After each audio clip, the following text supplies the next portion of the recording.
Hello दोस्तों, नमस्कार। Political science learning में आप सभी का स्वागत है। दोस्तों, हम लोग कवर कर रहे हैं crash course on public administrations और आज की इस वीडियो में हम लोग साइंटिफिक मैनेजमेंट थ्योरी के बारे में जानेंगे।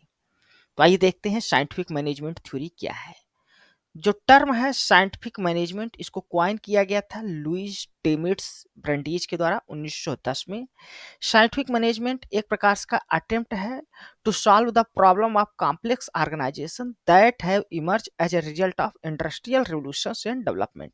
तो इंडस्ट्रियल रिवोल्यूशंस और डेवलपमेंट की वजह से जो कॉम्प्लेक्स ऑर्गेनाइजेशंस में प्रॉब्लम्स ओरिजिनेट होते हैं, इमर्ज होते हैं, उनको सॉल्व करने का कोशिश किया गया था साइंटिफिक मैनेजमेंट थ्योरी के द्वारा। एफ.डब्ल्यू. टेलर एक अमेरिकन इंजीनियर थे। इनको साइंटिफिक मैनेजमेंट थ्योरी का जनक माना जाता है, इन्वेंटर माना जाता है। इस कारण साथ ही साथ इनको फाउंडर ऑफ इंडस्ट्रियल इंजीनियरिंग भी माना जाता है और इनको फादर ऑफ साइंटिफिक मैनेजमेंट भी कहा जाता है। एफ.डब्ल्यू. टेलर को, Frederick W Taylor. Scientific management जो थ्योरी है, इसको टेलरिज्म के रूप में भी जाना जाता है। फ्रेडरिक डब्ल्यू टेलर्स ने इसको खोजा था, इन्वेंट किया था, इस कारण इसको टेलरिज्म के रूप में भी जाना जाता है।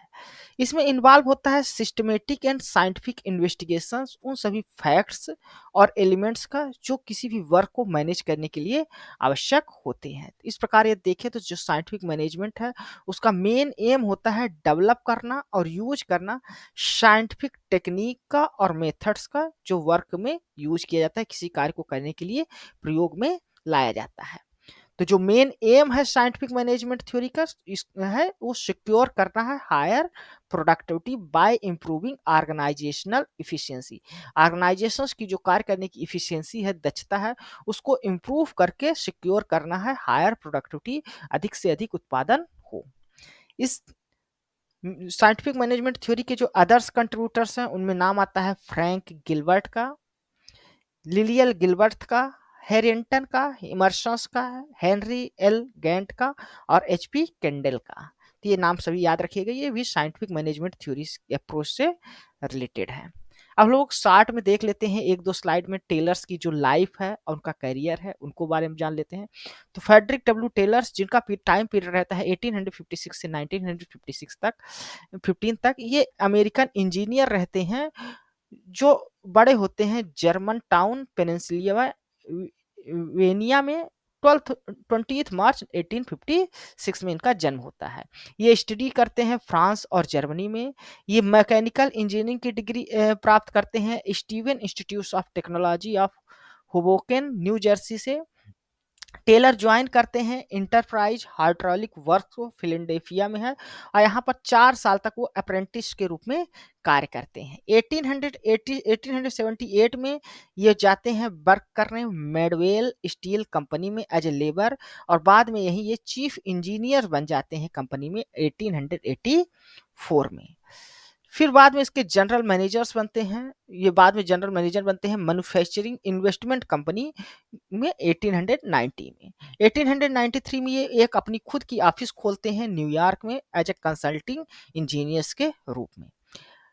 फ्रेडरिक डब्ल्यू टेलर्स के अगर मेजर वर्क की बात की जाए तो इसमें आता है नाम आपका अपीस रेट सिस्टम 1895। इनके वर्क याद रखिएगा, एग्जाम से पूछा जाता है। Shop management 1903, the art of cutting metals 1906 में, और द प्रिंसिपल्स ऑफ मैनेजमेंट इनकी आती है पुस्तक, ये 1911 में। तो इन सभी वर्क्स को याद रखिएगा, ये काफी इंपॉर्टेंट है। अब हम लोग देख लेते हैं जो मीनिंग है साइंटिफिक मैनेजमेंट। तो साइंटिफिक मैनेजमेंट दो शब्द से मिलकर बना है, साइंटिफिक और मैनेजमेंट। साइंटिफिक का मतलब होता है सिस्टमेटिक, एनालिटिक और ऑब्जेक्टिव अप्रोच। वहीं पर जो मैनेजमेंट टर्म है, इसका मतलब होता है getting things done through others, यानी दूसरों की मदद से कोई भी कार्य को कराना। तो इस प्रकार हम लोग देखें तो साइंटिफिक मैनेजमेंट बेस्ड होता है केयरफुल ऑब्जर्वेशंस, ऑब्जेक्टिव एनालिसिस और इनोवेटिव आउटलुक पर। पीटर एफ ड्रकर जो है तो लिखते हैं साइंटिफिक मैनेजमेंट थ्योरी के बारे में कि the core of scientific management is organise study of work, यानी कार्य का ऑर्गेनाइज स्टडी करना, फिर कार्य को एनालिसिस करना into a simple elements and the systematic improvement of the workers performance of each element. फिर वर्कर की जो परफॉर्मेंस है ईच एलिमेंट्स को, उसको सुधार करना, उसमें इफिशियंसी लाना, ये साइंटिफिक मैनेजमेंट का मेन उद्देश्य होता है। अगर फ्रेडरिक डब्ल्यू टेलर्स के द्वारा देखें तो साइंटिफिक मैनेजमेंट्स का मतलब होता है साइंस, ना कि रूल ऑफ थंब जो बने बने नियम हैं वो नहीं, बल्कि साइंटिफिक मेथड्स का प्रयोग किया जाए, टेक्नोलॉजी का प्रयोग किया जाए। हार्मनी होता है ना कि डिस्कार्ड, यानी ऑर्गेनाइजेशन में किसी प्रकार के डिस्कार्ड्स ना हो, विरोध ना हो, बल्कि हार्मनी रहे, सौहार्द बना रहे। कोऑपरेशन पर ध्यान देते हैं ना कि इंडिविजुअल्स पर, यानी टीम वर्क पर ध्यान देते हैं, ना कि प्रत्येक व्यक्ति अपना कार्य करे उस पर ध्यान नहीं दिया जाता साइंटिफिक मैनेजमेंट। मैक्सिमम आउटपुट पर ध्यान दिया जाता है in place of restricted output पर, और development of each man to his greatest efficiency and prosperity, यानी हर वर्क अपने फुल पोटेंशियल्स में काम करे, इसका ध्यान रखा जाता है साइंटिफिक मैनेजमेंट थ्योरी में। कैरेक्टरिस्टिक देख लिया जाए साइंटिफिक मैनेजमेंट थ्योरी के, तो कुछ बेसिक कैरेक्टरिस्टिक हैं जिनके मदद से हम लोग साइंटिफिक मैनेजमेंट थ्योरी के ऑब्जेक्टिव को समझ सकते हैं। इनमें आपका आता है scientific management is a systematic analytic and objective approach to solving industrial problem. ये इंप्लाई करता है साइंटिफिक टेक्निक्स को मेथड्स ऑफ वर्क में, रिक्रूटमेंट में, सिलेक्शंस में और ट्रेनिंग ऑफ वर्कर में, इन सब में साइंटिफिक टेक्निक का प्रयोग करता है। ये थ्योरी अटेम्प्ट करती है discover the best method doing of work, यानी किसी भी कार्य को करने के लिए क्या सबसे बेस्ट तरीका हो सकता है और सबसे चीपेस्ट तरीका क्या हो सकता है, उसको ये डिस्कवर करने का कोशिश करता है। This theory discard the old age old methods of rule of thumb, यानी रूल ऑफ थंब जो बने बनाए नियम है उनको ये डिस्कार्ड करने की बात करते हैं, खत्म करने की बात करते हैं, या हिट एंड मिस का जो अप्रोच है उसको भी खत्म करने की बात करते हैं। उसके स्थान पर ये बेस्ट जो मेथड्स या टेक्निक्स हो सकती हैं उसको इन्वॉल्व करने की बात करते हैं।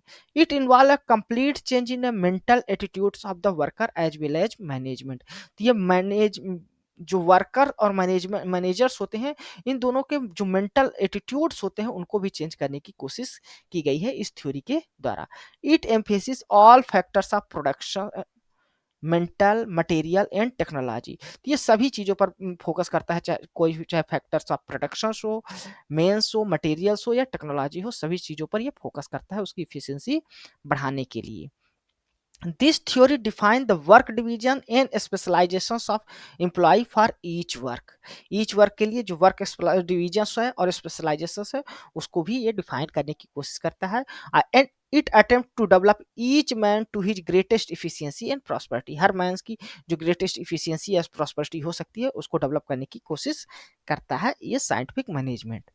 तो प्रिंसिपल्स क्या होते हैं साइंटिफिक मैनेजमेंट के, उनको देख लेते हैं। फ्रेडरिक डब्ल्यू टेलर ने 4 प्रिंसिपल्स बताए हैं साइंटिफिक मैनेजमेंट थ्योरी की। पहला तो रिप्लेस करना, रूल ऑफ थंब को उसको साइंस से रिप्लेस करना है, ताकि जो बने बनाए नियम है, ट्रेडिशनल रूल हैं, उनको खत्म करना है। उसके स्थान पर साइंटिफिक एनालिसिस और एफिशिएंट जो वे हो सकते हैं किसी टास्क को परफॉर्म करने की, उसको इवॉल्व करना है। दूसरा इनका प्रिंसिपल्स है scientific selection and training of worker. जो वर्कर्स हैं उनका रिक्रूटमेंट साइंटिफिक तरीके से हो और उनकी ट्रेनिंग भी साइंटिफिक तरीके से हो, ताकि वो अपना जो परफॉर्म जॉब्स है उसको अधिक इफिशियंसी से परफॉर्म कर सके। Cooperation between worker and management, workers और मैनेजमेंट के बीच क्या होना चाहिए, कोऑपरेशन होना चाहिए किसी भी कार्य को करने के लिए, और इक्वल डिविजन्स ऑफ रिस्पांसिबिलिटी, जो वर्क की रिस्पांसिबिलिटी है वो भी इक्वल डिविजन्स होना चाहिए। यानी मैनेजमेंट जो होता है उसके पास रिस्पांसिबिलिटी होती है कोई भी वर्क है उसका प्लानिंग करने की, और जबकि वर्कर की जो रिस्पांसिबिलिटी होनी चाहिए उसको किस प्रकार से एग्जीक्यूट करना है, ये रिस्पांसिबिलिटी होनी चाहिए। टेक्निक्स क्या है साइंटिफिक मैनेजमेंट को यूज करने की, तो पहला है फंक्शनल फोरमैनशिप। टेलर जो है तो प्रपोज करते हैं worker should be supervised by 8 specialised supervisors. 8 specialised supervisors के द्वारा वर्कर्स को जो है तो सुपरवाइज किया जाना चाहिए। इनमें 4 जो होते हैं वो रिस्पॉन्सिबल्स होते हैं प्लानिंग के लिए, जबकि जो 4 होते हैं वो एग्जीक्यूशंस के लिए होते हैं, ताकि इंश्योर किया जा सके इफिशियंसी एंड स्पेशलाइजेशन ऑफ किसी भी वर्क का। टाइम एंड मोशन स्टडी पर ये फोकस करते हैं। This involve analysing the motions in a task to find the most efficient methods of performing it and determining the standard time for task completion. यानी जो motions है, movement है लोगों का, वो इफिशियंस हो, उसमें टाइम ना बर्बाद हो, और जो स्टैंडर्ड टाइम है किसी कार्य को करने के लिए एक निश्चित समय सीमा तय की जाएगी और उसी समय के अंदर उस टास्क को कंप्लीट किया जाएगा, इस पर ये फोकस करता है। डिफरेंट पीस रेट प्लान है, चौथा टेक्निक्स, इसमें वर्कर को पेड किया जाता है on the basis of their productivity, यानी वर्कर्स जितना काम करेगा उस हिसाब से उसको पेमेंट दिया जाएगा, उसको वेजेस दिए जाए, यानी अधिक काम करेगा तो हायर वेजेस दिया जाएगा और अगर कम काम करता है तो उसको कम वेजेस दिया जाएगा। इससे क्या होगा, इंसेंटिवाइजेशन होता है, इंक्रीज द आउटपुट, यानी अधिक से अधिक वर्कर काम करे, इस पर जो है तो फोकस करता है। Standardisation of tools and method, जो टूल्स एंड टेक्निक मेथड्स हैं उनका स्टैंडर्डाइजेशन हो ताकि कंसिस्टेंसी बनी रहे, एफिशिएंसी बनी रहे ऑल लेवल ऑफ ऑर्गेनाइजेशन में, जाकि जाकि जो प्रोडक्शन होता है उसमें कंसिस्टेंसी बनी रहे। एडवांटेज देखा जाए साइंटिफिक मैनेजमेंट का तो ये इंक्रीज करता है इफिशियंसी को, बेटर वर्किंग कंडीशंस प्रोवाइड कराने की कोशिश करता है और improve the worker manager relationship को इम्प्रूव करने की कोशिश करता है साइंटिफिक मैनेजमेंट थ्योरी। क्रिटिसिज्म की बात की जाए तो साइंटिफिक मैनेजमेंट को मैकेनिस्टिक अप्रोच माना जाता है, यानी कि जो ह्यूमन फैक्टर्स है उसको ये इंक्लूड नहीं करता, इग्नोर कर देता है, ये कहा जाता है। दूसरा बात कहा जाता है कि ये ओवर एम्फेसिस है इफिशियंसी पर, इफिशियंसी को ज़्यादा फोकस करता है। इससे क्या होता है, जो वर्कर्स होता है उसका एक्सप्लॉयटेशन होता है और एक्सेसिव प्रेशर्स भी बनता है वर्कर्स के ऊपर। लिमिटेड स्कोप्स की बात की जाती है, it it focus on the lower level operations and neglect higher level organisational process such as coordination and integration. तो ये जो स्कोप है इसका साइंटिफिक मैनेजमेंट थ्योरी का, ये लोअर लेवल जो ऑपरेशंस होते हैं, वर्क्स होते हैं किसी भी ऑर्गेनाइजेशन में, केवल उस पर फोकस करता है। जो हायर लेवल ऑर्गेनाइजेशनल प्रोसेस होते हैं जहाँ कोऑर्डिनेशन और इंटीग्रेशन की आवश्यकता होती है, उस पर ये साइंटिफिक मैनेजमेंट थ्योरी फोकस नहीं करती। अब हम लोग कुछ प्रैक्टिस एमसीक्यूज देख लेते हैं। पहला क्वेश्चन है, who is consider the father of scientific management? Scientific management के फादर फ्रेडरिक डब्ल्यू टेलर्स माने जाते हैं, ठीक। नेक्स्ट क्वेश्चन से, which of the following is not a principles of scientific management? तो यहाँ पर चार ऑप्शंस दिए हैं, आपको बताना है इनमें से कौन से प्रिंसिपल्स नहीं है। पहला है development of A science for each work, तो ईच वर्क के लिए साइंस डेवलप करना ताकि हर वर्क को इफिशियंट तरीके से इन्वॉल्व किया जाए, ये प्रिंसिपल्स आता है। Scientific selection and training of the workers भी साइंटिफिक मैनेजमेंट का प्रिंसिपल्स है। Cooperation between workers and management, ये भी प्रिंसिपल्स है। सेंट्रलाइजेशन ऑफ अथॉरिटी की बात साइंटिफिक मैनेजमेंट थ्योरी में नहीं की गई है। यहाँ पर आपका जो करेक्ट आंसर होगा वो आपका डी नंबर जो आपका ऑप्शन है वो आपका करेक्ट होगा। Centralisation of authority scientific management theory का प्रिंसिपल्स नहीं है। नेक्स्ट क्वेश्चन है, the term functional foremanship is associated with which management theory? तो ये साइंटिफिक मैनेजमेंट थ्योरी जो है उससे एसोसिएट करता है फंक्शनल फोरमैनशिप का कॉन्सेप्ट। तो करेक्ट आंसर क्या हो गया, सी नंबर आपका option scientific management. Next question है, according to Taylor what is the main objective of scientific management? तो एफ डब्ल्यू टेलर्स के अनुसार साइंटिफिक मैनेजमेंट का मेन ऑब्जेक्टिव क्या है? इंक्रीज द वर्कर वेजेस, ये मेन ऑब्जेक्टिव में नहीं आता। Enhance organisational hierarchy, organisation hierarchy भी बढ़ाना भी इस मेथड्स का या इस मैनेजमेंट का ऑब्जेक्टिव नहीं है साइंटिफिक मैनेजमेंट का। इम्प्रूव इफिशियंसी एंड प्रोडक्टिविटी, तो प्रोडक्टिविटी और इफिशियंसी को इम्प्रूव करना चाहता है साइंटिफिक मैनेजमेंट, ये सही है। सेंट्रलाइजेशन ऑफ डिसीजन मेकिंग के बारे में बात नहीं करता साइंटिफिक मैनेजमेंट, तो सी नंबर जो आपका ऑप्शन है यहाँ पर वो आपका करेक्ट होगा, ठीक ना।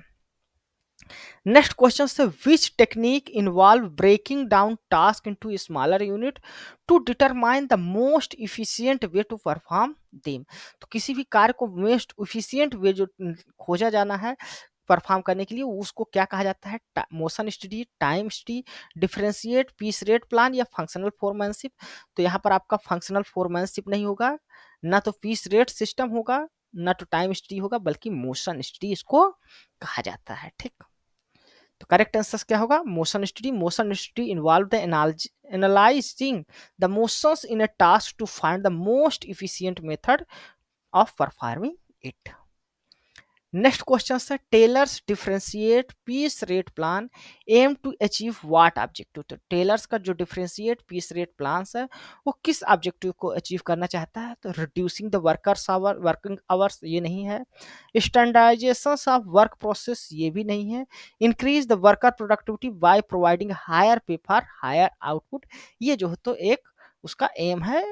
डिफरेंट जो पीस रेट प्लान है टेलर्स के द्वारा बताया गया है साइंटिफिक मैनेजमेंट थ्योरी में, जो वर्कर्स की प्रोडक्टिविटी है उसको हायर आउटपुट के लिए हायर पे करने की बात की गई है। सेंट्रलाइजिंग मैनेजमेंट डिसीजंस वो ऑप्शंस नहीं होगा यहाँ पर, ठीक। नेक्स्ट क्वेश्चन है which of the following best describe the science of each task principles in scientific management. तो साइंस ऑफ ईच टास्क की बात की गई है साइंटिफिक मैनेजमेंट थ्योरी में, तो ये किस चीज के बारे में बात करता है? Assigning task based on institutions, utilizing trial and error method, analyzing and determining the best way to perform each task scientifically। तो सी नंबर जो आपका ऑप्शन है, यानी एनालाइज करना और डिटरमाइन करना कि कोई भी टास्क को करने के लिए साइंटिफिक तरीके से क्या बेस्ट वे हो सकता है। तो बेस्ट वे जो होता है परफॉर्म करने को किसी भी कार्य को, उसी को साइंस ऑफ ईच टास्क हम लोग कह सकते हैं। ये साइंटिफिक मैनेजमेंट प्रिंसिपल्स में साइंस ऑफ ईच टास्क जो टर्म है उसको डिस्क्राइब करता है, best way to perform each task. Next question, धन्यवाद। तो यहाँ पर हम लोग आज साइंटिफिक मैनेजमेंट थ्योरी को डिस्कस किया। ये थ्योरी आपको कैसी लगी या हमारा यह वीडियो आपको कैसा लगा, अपने कमेंट्स के माध्यम से आप जरूर बताइएगा। साथ ही साथ आप हमारे Telegram channel political network dot को आप लोग ज्वाइन कर सकते हैं। यहाँ पर डेली एमसीक्यूज या जो भी इस कोर्स की पीडीएफ है रिलेटेड, वो सभी स्टडी मटेरियल इस टेलीग्राम ग्रुप में शेयर की जाती हैं, तो वहाँ से आपको मिल जाएंगी। यह वीडियो देखने के लिए धन्यवाद। Thank you.